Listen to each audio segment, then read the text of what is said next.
এদিকে ফিলিস্তিনকে স্বাধীন রাষ্ট্র হিসেবে স্বীকৃতি ও ইসরায়েলি হত্যাযজ্ঞ বন্ধের দাবিতে দেশজুড়ে পদযাত্রা ও সমাবেশ করেছে ছাত্রলীগের নেতাকর্মীরা। এ সময় বক্তারা বলেন, মানবতা বিরোধী অপরাধ বন্ধ করে ফিলিস্তিনকে স্বাধীন রাষ্ট্রের স্বীকৃতি দিতে হবে। এ দাবিতে বিশ্বজুড়ে চলমান ছাত্র আন্দোলনের প্রতি একাত্মতা জানাতে এ কর্মসূচির আয়োজন বলে জানিয়েছে ছাত্রলীগের নেতাকর্মীরা। সংবাদদাতাদের পাঠানো তথ্যচিত্রে ওরিসুল ইসলামের প্রতিবেদন। আমেরিকার কলাম্বিয়া বিশ্ববিদ্যালয়ে 18 এপ্রিল থেকে গাজায় ইসরায়েলি আগ্রাসন বিরোধী বিক্ষোভ শুরু হয়। সেই বিক্ষোভ ছড়িয়ে পড়েছে বাংলাদেশসহ 12টিরও বেশি দেশে। একাত্মতা জানিয়ে সোমবার সারা দেশে পদযাত্রা ও সমাবেশ করেছে ছাত্রলীগ। স্বাধীন রাষ্ট্র হিসেবে ফিলিস্তিনকে স্বীকৃতি দেয়া এবং ইসরায়েলি হত্যাযজ্ঞ বন্ধের দাবিতে প্লাকার্ড ও ব্যানার নিয়ে ইসরায়েল বিরোধী স্লোগান দিয়ে চট্টগ্রামের মহানগরীতে বিক্ষোভ করে ছাত্রলীগ। বন্দরনগরীর CRB 7 রাস্তা মোড়ে অনুষ্ঠিত বিক্ষোভ সমাবেশে অংশ নেয় শত শত নেতাকর্মী। এ সময় বক্তারা ফিলিস্তিনে ইসরায়েলি আগ্রাসন ও নিপীড়ন বন্ধে ছাত্র সমাজের পাশাপাশি সবাইকে সোচ্চার হওয়ার আহ্বান জানান।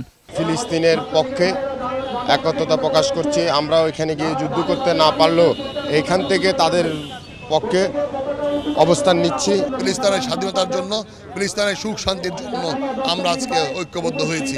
একই দাবিতে পতাকা মিছিল ও পদযাত্রা করেছে রাজশাহী বিশ্ববিদ্যালয় ছাত্রলীগ। সোমবার সকালে বিশ্ববিদ্যালয়ের কেন্দ্রীয় গ্রন্থাগারের পাশ থেকে পদযাত্রা শুরু হয় ও ক্যাম্পাস প্রদক্ষিণ করে। পরে সমাবেশে গাজায় যুদ্ধ বন্ধের দাবি জানানো হয়। এদিন পদযাত্রা করেছে রাজশাহী কলেজ ছাত্রলীগের নেতাকর্মীরা।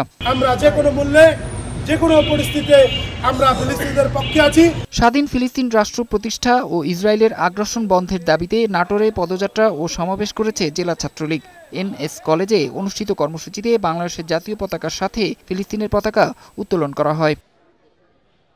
নিরীহ ফিলিস্তিনিদের উপর মানবতা বিরোধী অপরাধের প্রতিবাদ জানিয়ে পতাকা উত্তোলন ও বিক্ষোভ করেছে নারায়ণগঞ্জের ছাত্রলীগের নেতাকর্মীরা। ফিলিস্তিনি জনগণের উপরে যেই অন্যায়ভাবে নির্যাতন নিপীড়ন করা হয়েছে, যেভাবে 35,000 জনগণকে হত্যা করা হয়েছে, তার বিরুদ্ধে প্রতিবাদ জানিয়ে আমরা ফিলিস্তিনের পক্ষে দাঁড়িয়ে ফিলিস্তিনের পতাকা উত্তোলন করেছি।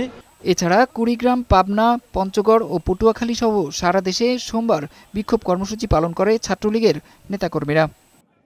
ডেস্ক রিপোর্ট, বৈশাখী সংবাদ।